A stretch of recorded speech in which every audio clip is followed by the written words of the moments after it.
All right.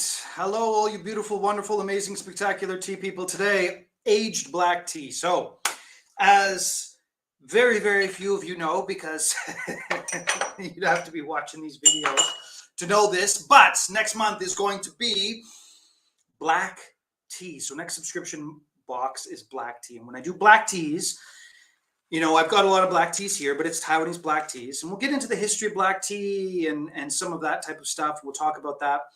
But what I found is, I asked a buddy of mine, I said, you got any black tea? Can you hook me up? And I got hooked up with some aged black tea samples. I've already ordered them. I tried them yesterday just briefly. I haven't done them in sort of the Gong Fu style. I just threw them in hot water and drank them.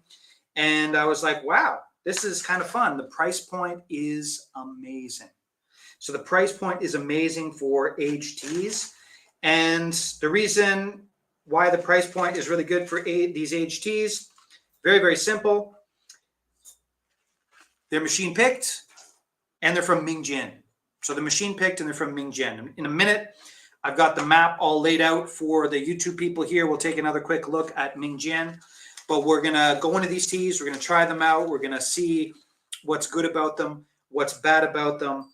And for the subscription service next month, you will be able to get the very first taste of these teas before anybody else. So these two teas will be going out with the other teas. I think it's going to be like 6 teas next subscription box. I think there's going to be like 6 teas, something like that anyways. There's going to be a bunch of teas. Now, in Yunnan, they usually only say the sun-dried black teas from older trees are appropriate for aging. Is there any drying preferences in Taiwan? Great question. There is absolutely a drying preference in Taiwan, and it's mostly due to, dare I say it, ignorance of other choices. It's the big machine. So there's a big old machine. It's the one with the conveyor belts that goes down like that. And actually, I should do a live stream. Anyways, this spring, I've decided I'm going to go and do a bunch of live streams. I'm just going to throw out a ton of new content out there, all times of the day and night when I'm making tea, just for fun. But basically, if you look through my feed, you can see pictures of it. There's a thing that spins like this. You put the tea in there, and then it goes like this, and then goes through the conveyor belt. And then sometimes they do it twice with black tea, sometimes 3 times. But that's the only way they dry teas in Taiwan. That's it. And so they don't do the sun drying. Now, it's an interesting one. So I boiled this about 5 minutes ago. So I am not doing full-on boiling water with these bad boys, with these aged black teas. I'm doing it the right way. Obviously, I could be doing it in a more beautiful way, a more aesthetically pleasing way. But alas, I'm not. I'm just using competition cups, one with the chip in it, as you can see. But anyways, it'll do the job and give me the most neutral flavor profile that I can get. Now, I would love to bring in some different styles of drying, some different styles of processing and things like that. But the problem with Taiwanese teas and Taiwanese black teas as well in general, certainly produced in Taiwan, is that they have specifically designed the teas into a certain way so that the processing for that certain type of tea can't really get changed too much. Right? So it can't really get changed too much. Like you're making an oolong, you got to roll it a certain way, you got to leave it aside for a certain amount of time, you got to do this, you got to do that. All these various things you got to do to make it get the taste that everybody recognizes as a Taiwanese tea. And that's the point. People recognize it as a Taiwanese tea. Now, I've got a buddy who's just a tea master like you wouldn't believe. Well, somebody's just bought some tea. Thank you very much. AZ, thank you very much. And so what you're looking at is like, if you go too far out, then people will not recognize the tea as a Taiwanese tea. And then the market is a problem because it's still remember, Taiwanese tea, like 80, 90% is still a domestic market. It's just the domestic market that drinks the tea.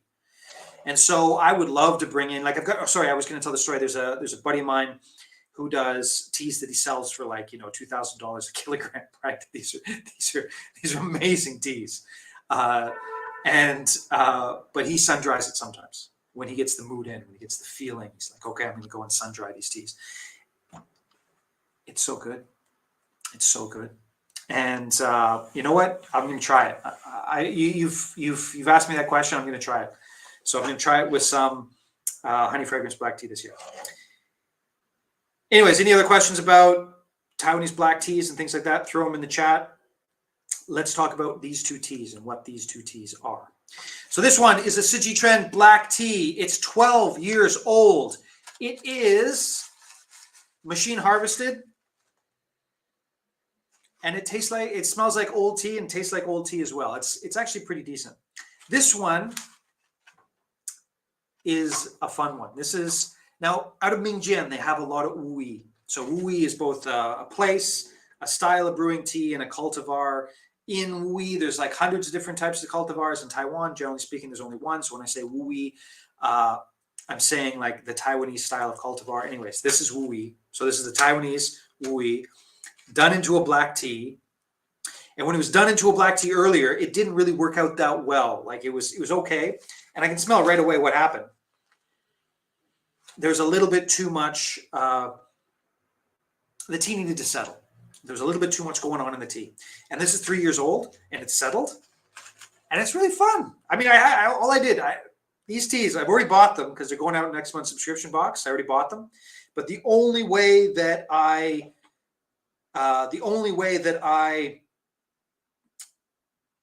brewed them yesterday was I just threw them in a bunch of hot water. So I just put them in hot water and brewed them, and they were okay. They tasted pretty well. They tasted pretty good.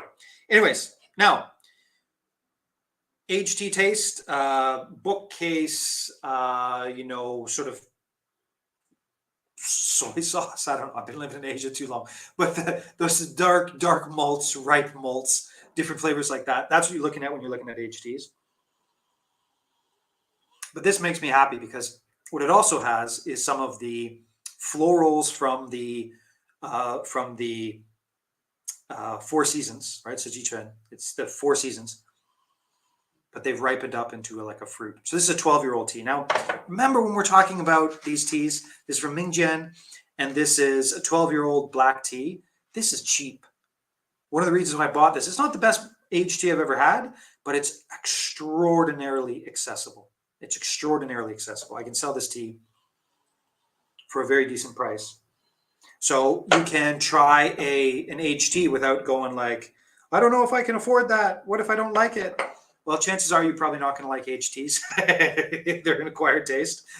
But you can try it out with this and it won't break the bank.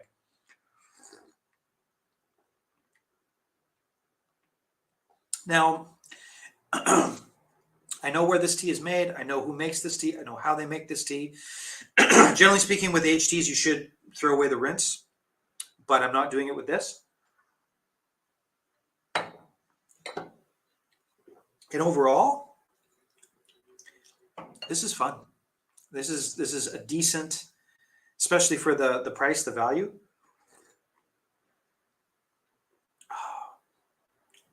This is great. I'm going to buy more of this. So when I get this, I'm going to send off some, but I'm going to buy more of it because it doesn't go bad, right? When you're looking at a 12-year-old aged tea, remember, I am a gambler. That is my job. I go out, I find the interesting teas, and I gamble with them. I buy them, and then I try and sell them for more money, right? I mean, that's all I'm doing, right? No, I won't say that. But this one is basically zero risk. I bring in the tea. It doesn't go bad. The tea is just going to stay the same or get better with age, and I'll just be able to drink it. I'll be able to sell it. I don't have to sell it fast. I'm debating. I'm already starting to budget out how much spring tea should I buy, because the High Mountain spring teas, they're beautiful, gorgeous, amazing spring teas, but they do go quote unquote stale. Right? They don't go bad. They still taste good, but they're not quite as beautiful, as fresh as they are at the very start of the season. So now I'm already starting to build up my resources, put my I'm losing all my English. Birds in a row, something in a line. I'm losing all my idioms. Anyways, ducks in a row. There we go. Putting all my ducks in a row so that I can go out and see how much spring tea I can buy. I always sell out of it. It's not a big deal. I got to think about it. Anyways, this is the 3-year-old stuff. So the first thing you notice between these two teas is a lack of age on the 3-year-old tea. Now, I totally know why this tea was not sold. It was left. It's a little bit too green for a black tea. The processing wasn't perfect. So this tea was not processed perfectly. Now, it wasn't processed bad. It doesn't taste bad. But when you're doing a tea and it doesn't quite work out, there might have been the weather might not have been very good. Oh, beautiful aftertaste. We'll get into that in a minute. Maybe the weather didn't work out perfectly. Maybe there was too much water in the leaves when they were processed, or whatever happened. You can get a bitterness and an astringency. You can get something popping out of those teas that they're not. You're like, oh crap.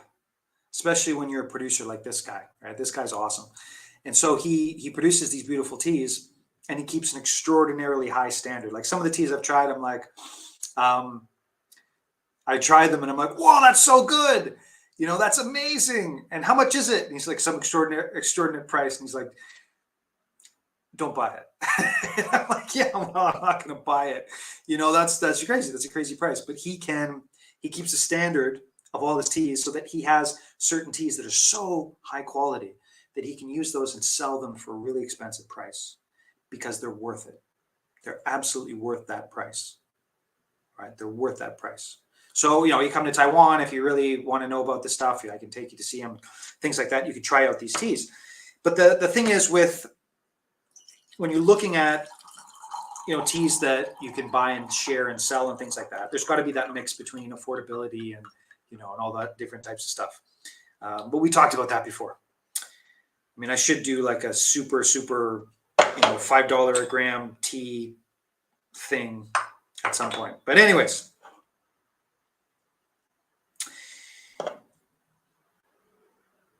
what 3 years did to this tea is made it almost ready. It's smooth. The upfront has a touch of bitterness and astringency. The age has taken away some of that bitterness and astringency.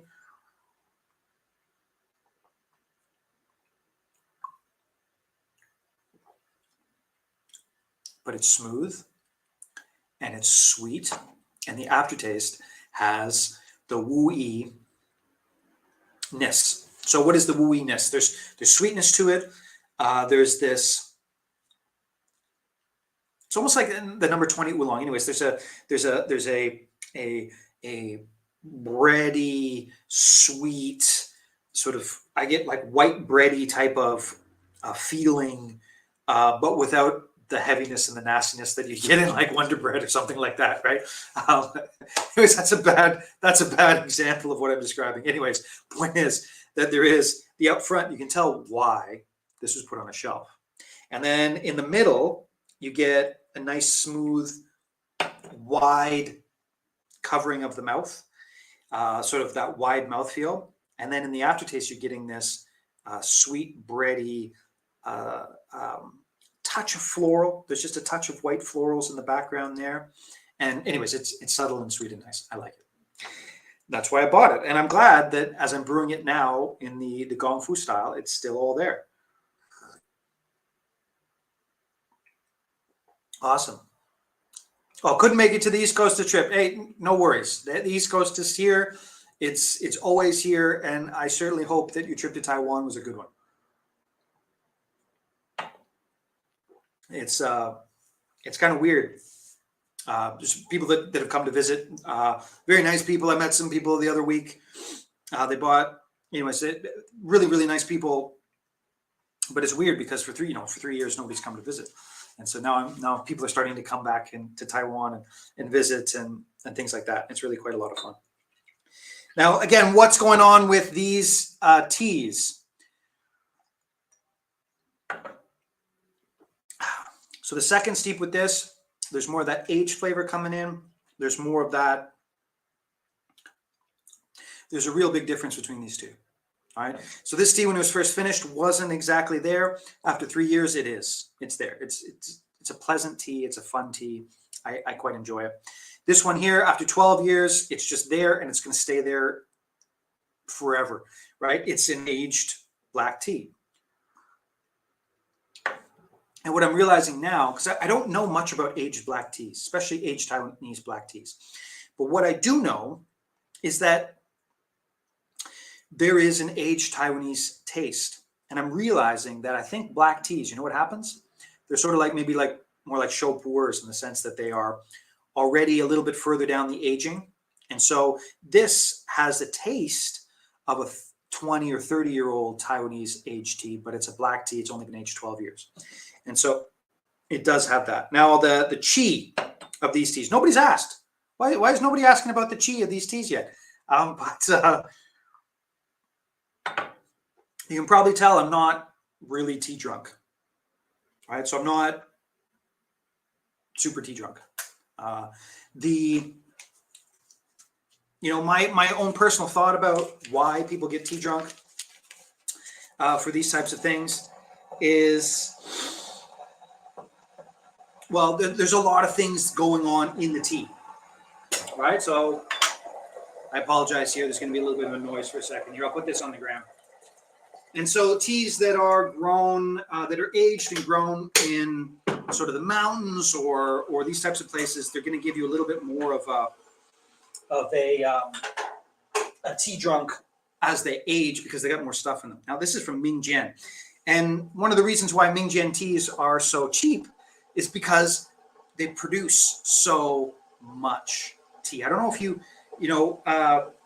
actually here on this, I'm going to go in and just sort of show you. But Mingjian is not that high up, right? So Mingjian is not that high up.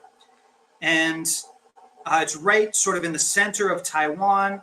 On the YouTube here, I'm going in. I'm just going to show you a map of where it is. I'm going to layer in what it looks like.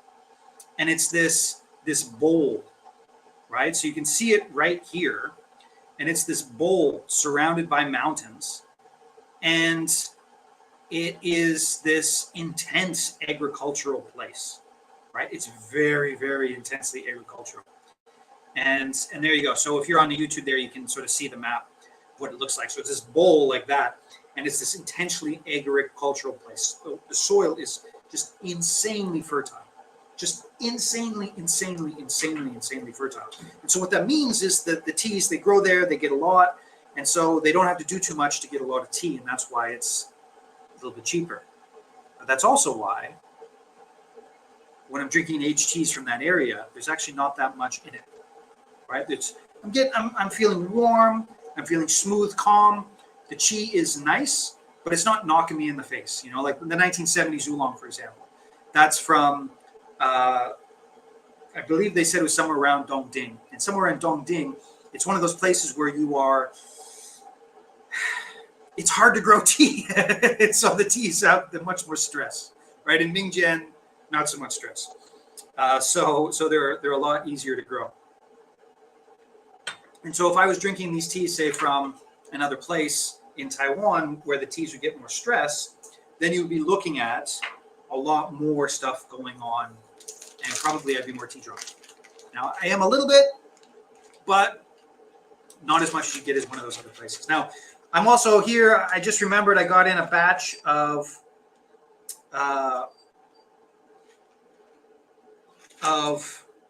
some wild cultivar oolong, the East Coast wild cultivar oolong. So I just got to make sure that it's okay. So every time a batch of tea comes in, I got to sample it. So every time a batch of tea comes in, I have to sample, take out a random bag and sample it. They also sent me this, and I don't know what this is. Probably like a red oolong, something like that. Yeah, this is probably a red oolong. I'm curious whether it's the small leaf oolong. Anyways, we're going to try that out as well. So when I do another steep on these guys, I'm going to put that up and do my job very, very effectively and well. by making sure that the tea is the same quality as the tea it's replacing. But anyways, questions about that stuff. Again, what did I cover so far?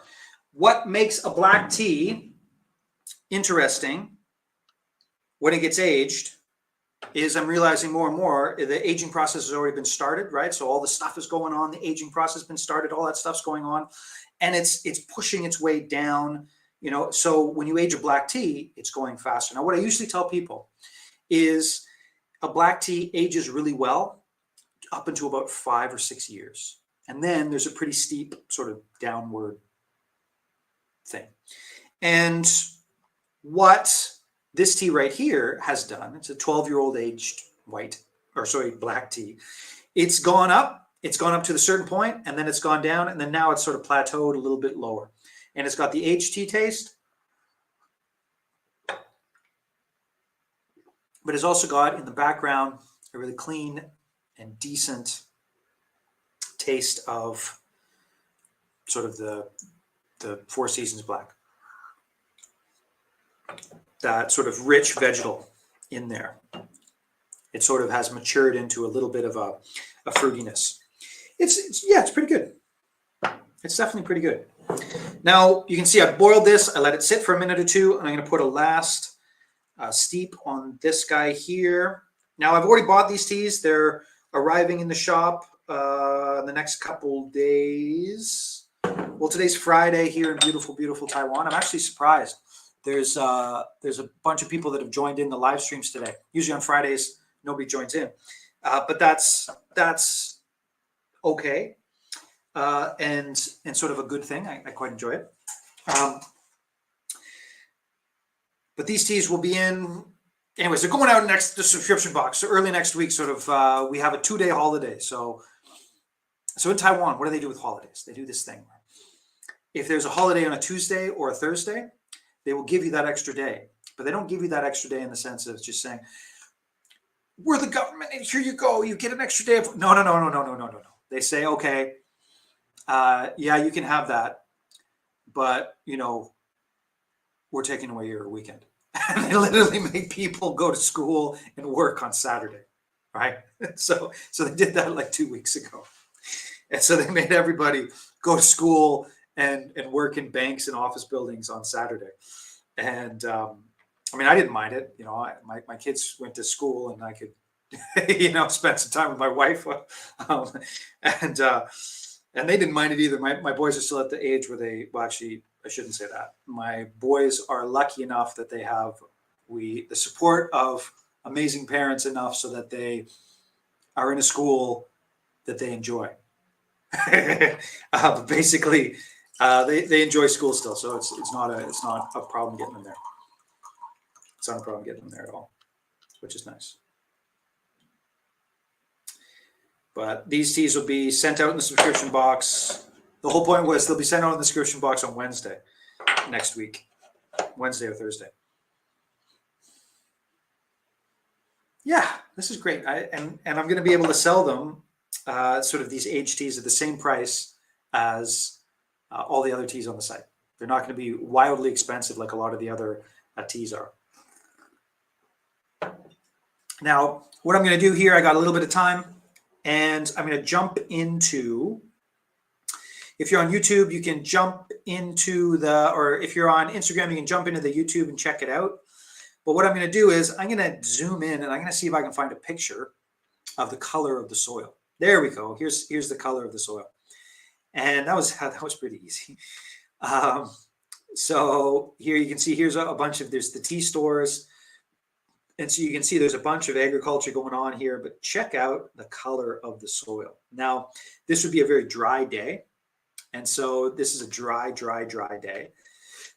But imagine what that color would be like when it's wet, right? So imagine what that color would be like when it's wet. And that is the Mingjian area. It is, I don't know, maybe I can find one that's done some irrigation or something like that. Oh, here we go. Check it out. This one just watered. And so when you go here sort of early in the morning, again, if you can jump onto the YouTube and see what I'm talking about here. But if you go early in the morning, check out the color of the dirt. So somebody's watered that. And you can see that might be tea beside it. Maybe it might be something else. It's hard to tell, but it looks like tea, actually. It looks like tea. Not tea that I'd want to buy by any stretch of the imagination, but take a look at that color, right? Sorry, I came late. If you know, may I ask what varietal cultivar those aged black teas are? Yes. So these are, this one here is Sichuan, right? The Four Seasons. So this is the Four Seasons. And this one over here is Wui. So Taiwanese Wui. Again, Wui gets complicated. Wui is a style of processing. It's a place. It's a cultivar. And in the actual Chinese Wui area, there's thousands of cultivars. In Taiwan, there's only really one that people use. And this is that cultivar. But it's not processed in sort of the Wui style. It's just done in sort of a typical black tea style. But take a look at the color. Like, if you can, maybe after this or something, I wish I could show you. But the color of this, the soil, that's what it looks like after a fresh rain. So, you know, there's been a couple times I've been in Mingjian, and it's just amazing. The color of that soil, it's so fertile. You know, the joke, you know, you eat Italian food and you pee on the grass and then a tomato plant pops up, right? It's like, you know, that type of fertility in that area. It's amazing. It's absolutely amazing. And so you really can experiment and do all sorts of different things.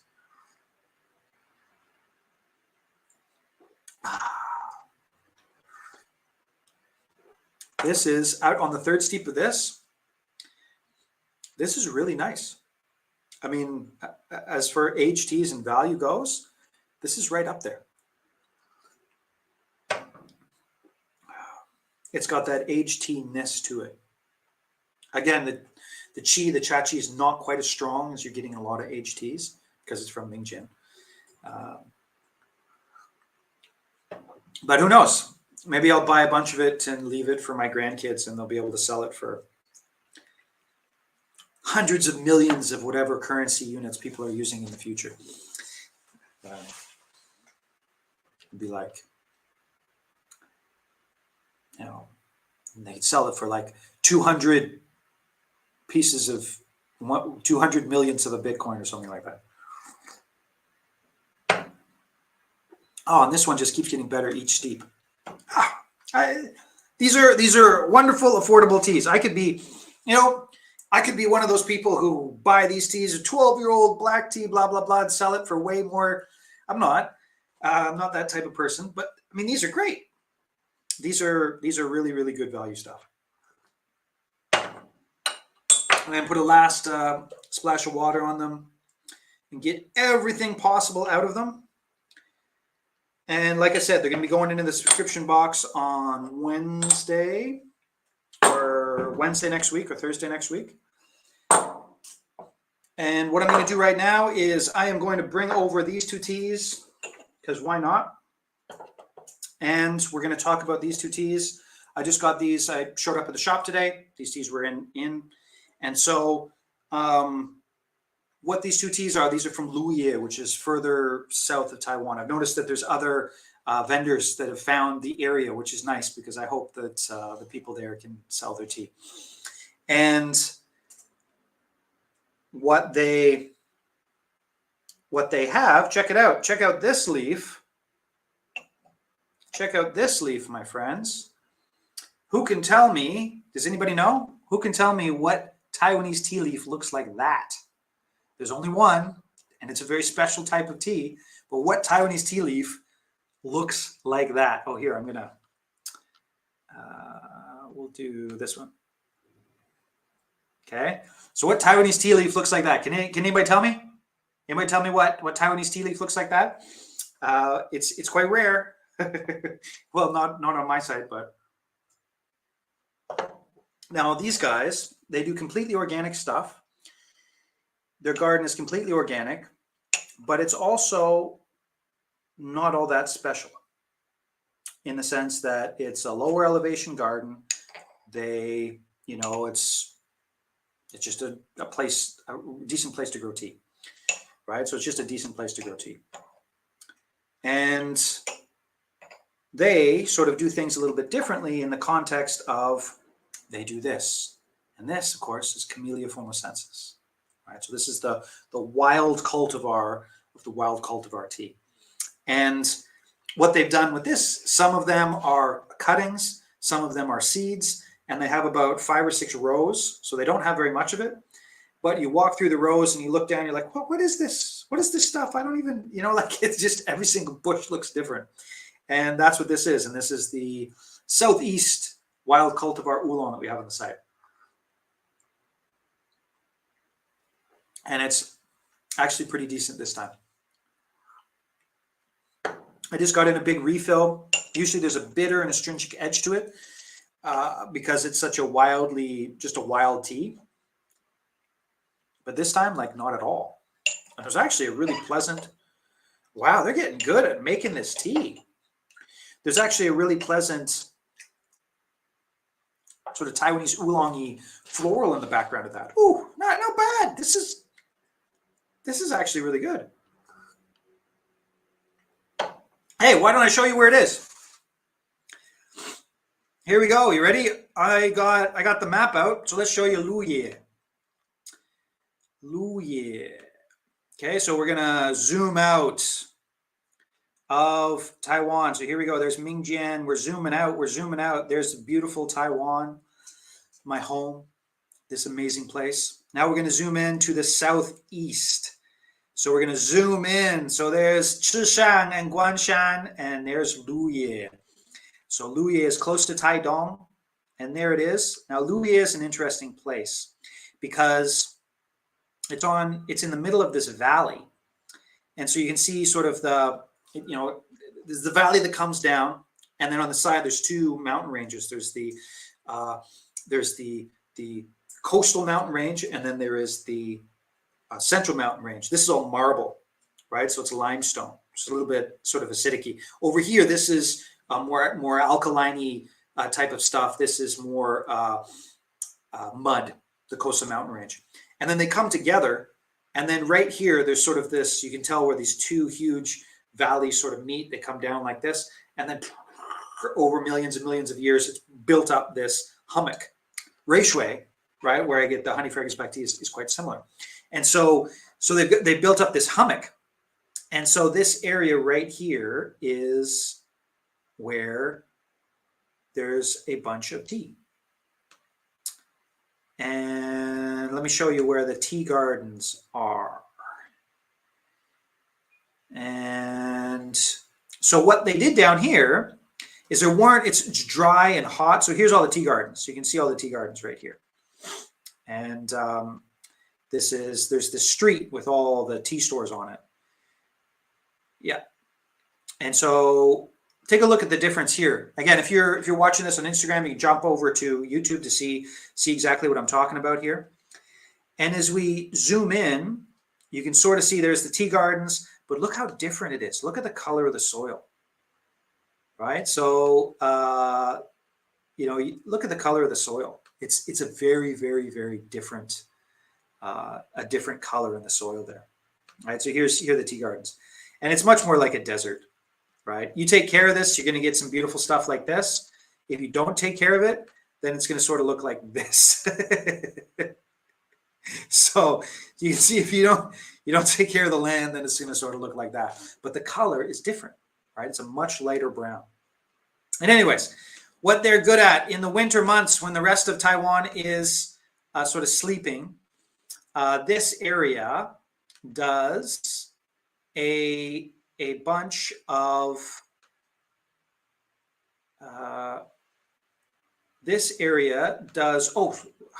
sorry. This is the area there. They do tea where I just showed you, but this is more the area where they do a lot of the tea is right in here.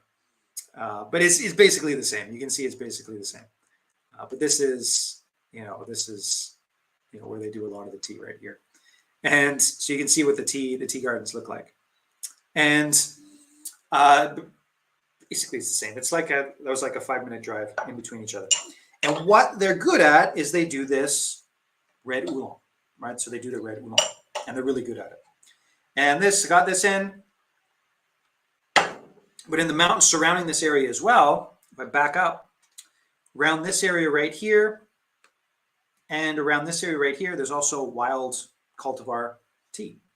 Because if you look, it's at the same level as Tainan and Kaohsiung over here. That's where the other stuff is.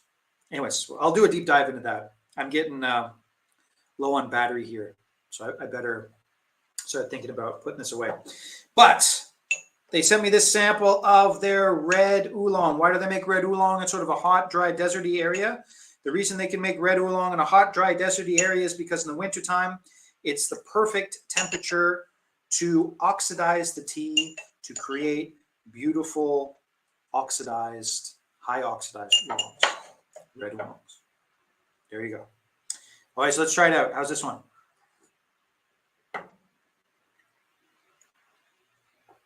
Ooh, damn. This one.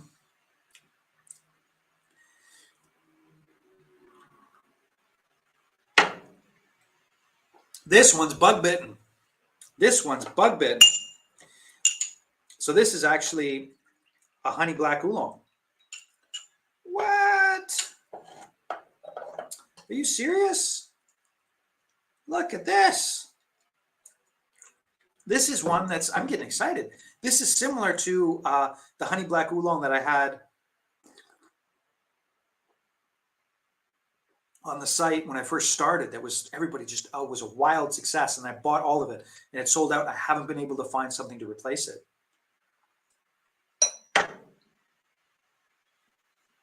This replaces it. Wow. Why is this not a competition tea? Holy crap, I'm buying this. So at the start, I started talking about all the money I need to save and all the things I need to do to get ready for the springtime tea. Well, it looks like I'm pushing that back for another couple weeks. Might have to do a sale. Well, I am doing a sale. Remember, any of this tea that you want, remember that there will be a sale March 20th for 3 days, 20% off. And that one will be the 5-year anniversary. 5-year anniversary of Mountain Stream Teas. Getting all teary-eyed. 5 years. Getting all teary-eyed. Feels a heck of a lot longer than 5 years. That was back in the before times. That's, wow.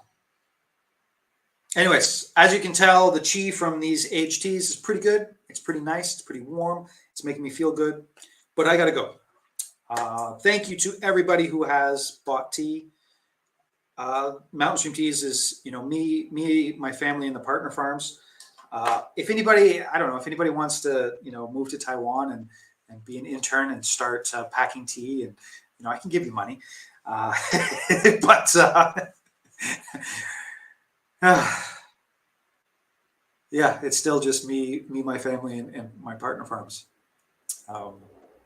which is amazing after all these years.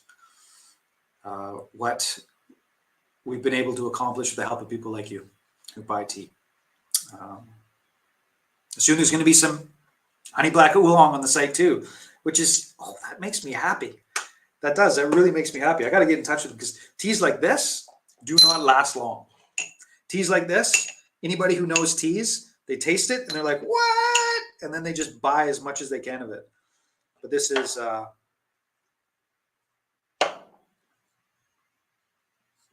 it's honey black oolong. Smooth, bug-bitten, sweet honey black oolong. Awesome. Anyways, I got to go. So everybody out there, thank you so much for watching. Thank you so much for supporting us.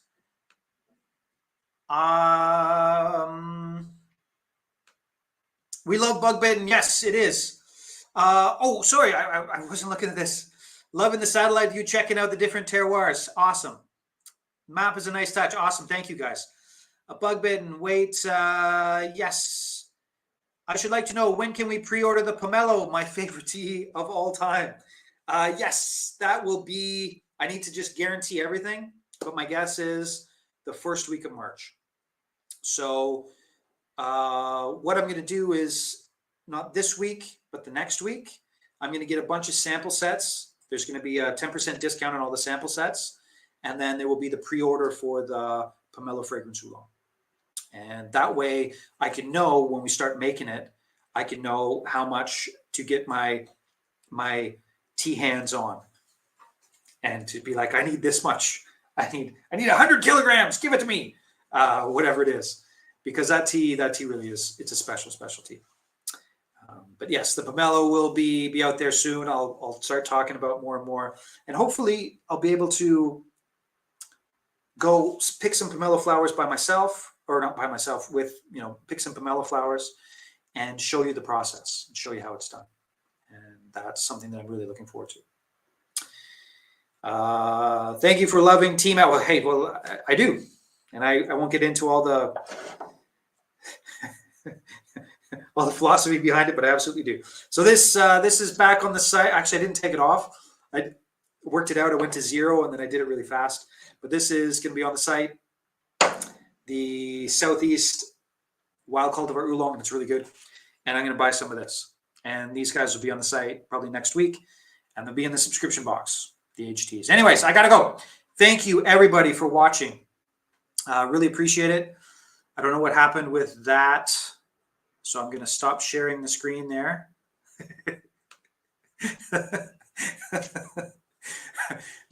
Doing this with two is quite fun, but I'm getting used to it. Anyways, I will see you guys next time.